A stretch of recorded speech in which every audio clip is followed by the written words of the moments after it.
Welcome to our YouTube channel the Satya. तो guys, आज की वीडियो में हम जानेंगे कि बीए वाले अपना रोजगार पंजीयन फॉर्म कैसे भरे, साइंस वाले कैसे भरे।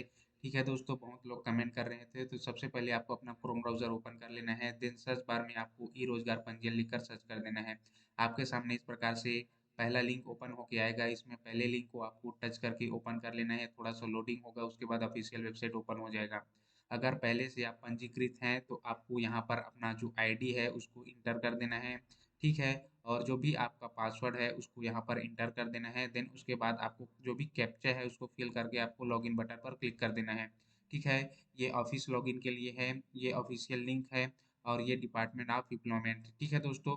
अदरवाइज आपको फर्स्ट टाइम आप रजिस्टर करना चाह रहे हैं तो रजिस्टर बटन पर क्लिक करके अपने आप को रजिस्टर कर देंगे। अगर पहले से आईडी पासवर्ड भूल गए हैं बनाए हैं तो फॉरगेट आईडी पासवर्ड पर क्लिक करके रिकवर कर लेंगे। ठीक है।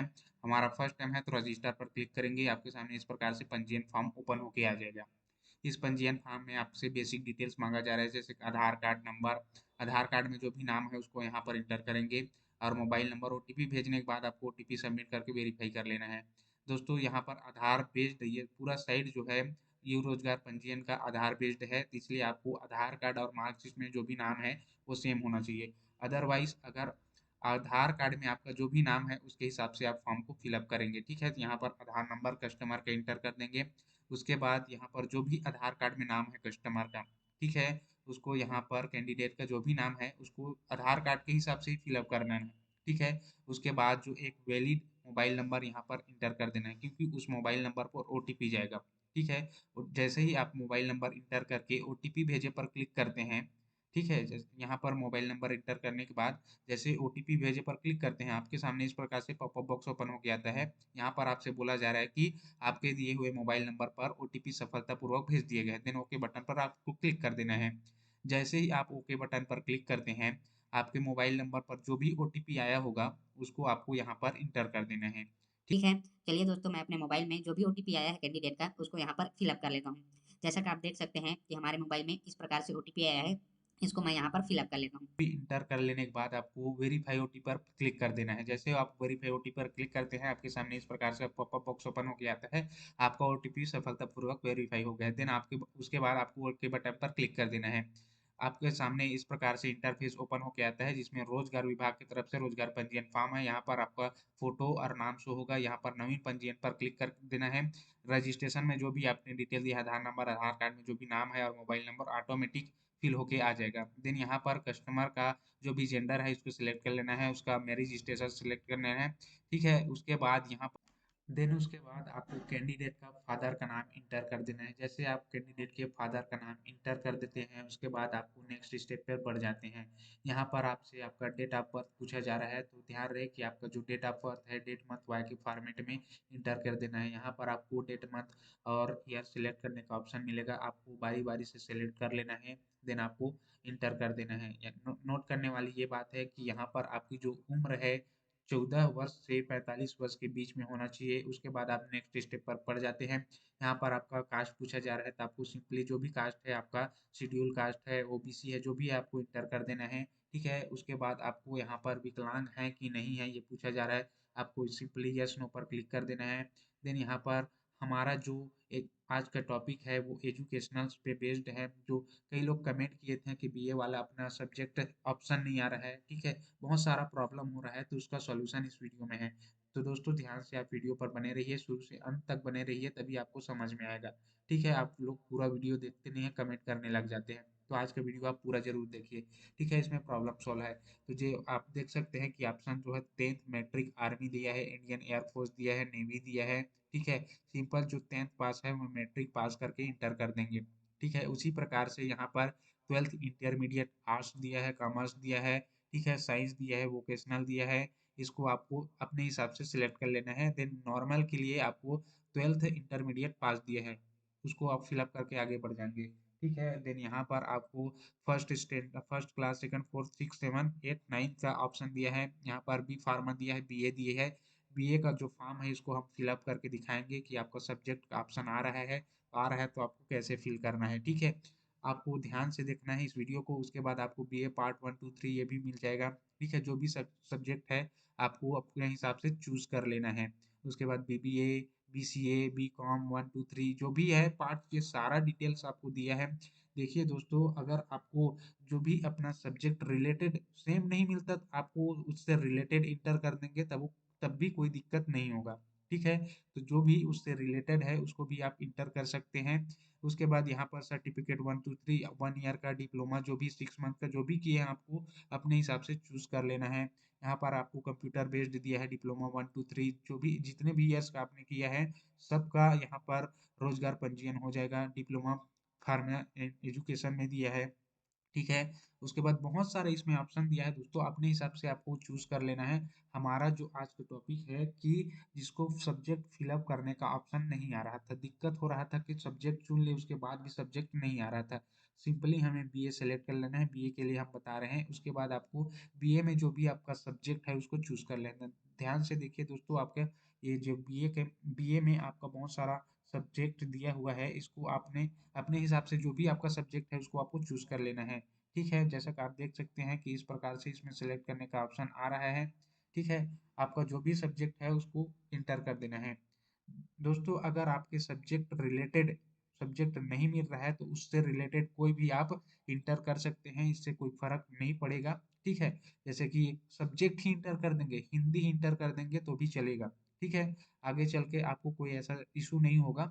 तो यहाँ पर आपको उससे मिलता जुलता सब्जेक्ट रिलेटेड अगर नहीं मिलता है तो आपको हिंदी करके इंटर कर देना है। ठीक है, यहाँ पर हमारे केस में पॉलिटिकल साइंस है, पॉलिटिकल साइंस वाली ये वाला ऑप्शन सेलेक्ट कर लेंगे। ठीक है, या फिर सोशियोलॉजी, ये सब तो होता ही ना है आर्ट में, इसको आपको सिलेक्ट करके इंटर कर देना है। तो हमारे केस में जो हम सोशियोलॉजी करके इंटर कर देते हैं, ये अगर नहीं होता ऑप्शन में तो भी आप इसको कोई सा भी ऑप्शन, अदरवाइज एक हिंदी का ऑप्शन सेलेक्ट कर लेंगे, उसके बाद आपको आगे बढ़ जाना है। हमारे केस में सोशियोलॉजी सेलेक्ट करेंगे, देन हमको आगे बढ़ जाना है। जैसा कि आप देख सकते हैं कि हम सोशियोलॉजी सेलेक्ट कर लिए हैं। देन उसके बाद आप नेक्स्ट स्टेप पर बढ़ जाते हैं। यहाँ पर आपका रोजगार स्टेटस पूछा जा रहा है। ठीक है, तो यहाँ पर अपना रोजगार स्टेटस सेलेक्ट कर लेंगे। हमारे केस में बेरोजगार है तो बेरोजगार सेलेक्ट कर लेते हैं। देन उसके बाद यहाँ पर आपका पता का विवरण पूछा जा रहा है, तो आधार कार्ड के अनुसार आपको इंटर कर देना है। यहाँ पर राज्य इंटर कर लेना है, जिला सेलेक्ट कर लेना है, ग्रामीण क्षेत्र से बिलोंग करते हैं या शहरी से। देन यहाँ पर आपका जो ब्लॉक है, गाँव है, उसको इंटर कर देना है। उसके बाद आपको यहाँ पर अपना जो भी पिन नंबर है उसको इंटर कर देना है। उसके बाद आपका जो भी ईमेल आईडी है उसको यहाँ पर इंटर कर देना है। ठीक है, यहाँ पर अपना पूर्ण पता उसको भी इंटर कर देना है। दोस्तों, अगर आप पूर्ण पता इंटर नहीं करते हैं तो क्या होता है, इसको आप आगे देख सकते हैं। ठीक है, तो चलिए दोस्तों, हम जब हमारा जो ईमेल आईडी है उसको फटाफट इंटर कर लेते हैं। देन उसके बाद आप नेक्स्ट स्टेप पर बढ़ जाते हैं। यहाँ पर अपना जो फोटो है उसको चूज करने के लिए कहा जाएगा। यहाँ पर आपका जो फोटो है वो 10 से 100 केबी के बीच में होना चाहिए, अदरवाइज ये सपोर्ट नहीं लेगा। ठीक है, नोट, आवेदक को दस्तावेज को सत्यापन नियोक्ता द्वारा नियुक्ति के दौरान किया जाएगा। दस्तावेज में कोई भी अगर इश्यू पाया जाता है, कोई भी गड़बड़ी पाया जाता है तो आपका जो पंजीयन है वो निरस्त माना जाएगा। तो ध्यान रहे कि आपका जो भी डिटेल है आपको सही सही वो देना है। उसके बाद इस घोषणा पत्र को आपको एक्सेप्ट करना है, जो भी मैं घोषणा करता हूँ कि हमारे द्वारा जो भी डिटेल दिया गया है वो सही है। ठीक है दोस्तों, उसके बाद हम उस जो भी हमारा फोटो है उसको चूज कर लेते हैं। तो फोटो चूज करने के लिए आपको सिंपली चूज फाइल्स पर क्लिक कर देना है। देन उसके बाद अपना जो भी फोटो देन उसके बाद आपको चूज फाइल पर क्लिक करके प्रोफाइल को फोटो आपको सिलेक्ट कर लेना है। देन आपको सुरक्षित करे पर क्लिक कर देना है। ठीक है, जैसे ही आप सुरक्षित करे पर क्लिक करते हैं, आपके सामने इस प्रकार से एक और इशू शो होगा, जैसा कि आप देख सकते हैं। ठीक है, सुरक्षित करे से पहले आपको क्रॉस चेकिंग कर लेनी है एक बारी। ठीक है, उसके बाद जैसे सुरक्षित करे पर आप क्लिक करते हैं, आपके सामने इस प्रकार से एक प्रॉब्लम शो होता है, एरर। आपका जो फोटो का साइज है वो 10 से 100 केबी के से ज़्यादा है, इसलिए ये सपोर्ट नहीं ले रहा है। तो जो भी आपका फोटो का साइज है उसको रिड्यूस कर लेंगे। ठीक है, देन उसके बाद आपको सिंपली चूज फाइल पर क्लिक कर देना है। आपके सामने इस प्रकार से डायरेक्टरी ओपन होके आ जाएगा, जैसा कि आप देख सकते हैं। इस डायरेक्टरी में अपना जो भी फोटो जहाँ पर भी रखे हैं आपको सेलेक्ट कर लेना है। देन आपको आगे बढ़ जाना है। ठीक है, तो यहाँ पर हमने जो भी फोटो रखे हैं उसको चूज फाइल पर क्लिक करके यहाँ से सेलेक्ट कर लेंगे। देन यहाँ पर आगे बढ़ जाना है। ठीक है, उसके बाद सिंपली आपको सुरक्षित करे पर क्लिक कर देना है। जैसे आप सुरक्षित करे पर क्लिक करते हैं, आपके सामने इस प्रकार से पॉपअप बॉक्स ओपन होकर आएगा, जिसमें आपसे लिखा रहेगा कि आपका जो पंजीयन सफलतापूर्वक सबमिट हो गया है, आपका रोजगार पंजीयन क्रमांक ये है, देन आपको ओके बटन पर क्लिक कर देना है। यहाँ पर आपको अपना फोटो शो होगा, जो आपका नाम है वो शो होगा और जो आपका रोजगार पंजीयन नंबर है वो शो करेगा। ठीक है, यहाँ पर आपको 4 ऑप्शन मिलते हैं, डैशबोर्ड, रोजगार पंजीयन पत्रक, पासवर्ड बदले, प्रिंट का ऑप्शन मिलता है, एक्सटेंड फॉर्म है, संचालन रोजगार प्रशिक्षण छत्तीसगढ़ की तरफ से पहचान पत्र है या नियोक्ता द्वारा साक्षात्कार के लिए परिचय पत्र नहीं है। यहाँ पर आपका जो भी एक्सटेंड में प्रमाण पत्र है, जो भी डिटेल आपका दिया है, ये सारा फिलअप होके आ जाएगा। सिंपली आपको प्रिंट पर क्लिक कर देना है। देन उसके बाद आपको डैशबोर्ड पर क्लिक कर देना है। जैसे आप डैशबोर्ड पर क्लिक करते हैं, आपके सामने इस प्रकार से इंटरफेस ओपन होके आ जाता है। यहाँ पर आपका एनरोलमेंट रजिस्ट्रेशन नंबर शो होगा। ठीक है, जस्ट उसके बाजू में आपका नेक्स्ट रिन्यूअल कब होगा उसका डेट शो हो रहा है। जैसा कि आप देख सकते हैं कि हमारे केस में 19/1/2027 को हमारा नेक्स्ट रिन्यूअल होगा। ठीक है, उसके बाद आपको पासवर्ड बदले पर क्लिक कर देना है। ठीक है, वर्तमान में आपका जो आईडी पासवर्ड है आपके मोबाइल नंबर पर सेंड कर दिया गया है। बेसिकली जो मोबाइल नंबर होता है वही आपका आईडी होता है, पासवर्ड आपके मोबाइल नंबर पर सेंड कर दिया गया होता है। ठीक है, यहाँ पर अपना जो भी पासवर्ड है आपको चेंज करना है, तो पासवर्ड यहाँ पर इंटर कर देना है। पासवर्ड आपको बदलना है तो एक आपका अपर केस में होना चाहिए, लोअर केस में होना चाहिए, एक स्पेशल कैरेक्टर होना चाहिए और नंबर के कुछ डिजिट होने चाहिए। इस प्रकार से आपको 8 अक्षर के बीच में, 8 लेंथ के बीच में अपना पासवर्ड बना लेना है। देन आपको सबमिट बटन पर क्लिक कर देना है। जैसे आप सबमिट बटन पर क्लिक करते हैं, आपके सामने इस प्रकार से पॉपअप बॉक्स ओपन होके आ जाता है। यहाँ पर लिख के आ रहा है कि आपका पासवर्ड सफलतापूर्वक बनाया गया है या बदला गया है। ठीक है, देन आपको ओके बटन पर क्लिक कर देना है। देन उसके बाद आपको आगे बढ़ जाना है। देन उसके बाद आपने जो भी आईडी पासवर्ड बनाया है उसको आपको यहाँ पर इंटर कर लेना है। देन कैप्चा को फिलअप कर लेना है। ठीक है दोस्तों, आपका जो भी कैप्चा है उसको कैपिटल लेटर में फिल करना है। उसके बाद आपको लॉगिन पर क्लिक कर देना है। उसके बाद आपके सामने इस प्रकार से इंटरफेस ओपन होके आ जाएगा। यहाँ पर आपका फोटो और आईडी और नाम शो होगा। यहाँ पर जो भी फॉर्म है उसको यहाँ पर रोजगार पंजीयन पत्र को क्लिक करके आपको डाउनलोड कर लेना है। सिंपली यहाँ पर प्रिंट पर क्लिक करना है, सेव एज पीडीएफ कर लेना है। देन यहाँ पर जो भी नाम देना चाहते हैं उसको नाम दे देंगे। देन यहाँ पर आपको सेव बटन पर क्लिक कर देना है, आपका जो पंजीयन पत्रक है वो सेव हो जाएगा। उसके बाद आपको सिंपली साइट लॉग आउट करना है, लॉग आउट पर क्लिक कर देना है, आप लॉग आउट हो जाएंगे। ठीक है दोस्तों, आज के वीडियो में यहीं तक, मिलते हैं अपने नेक्स्ट वीडियो में। Thank you for watching.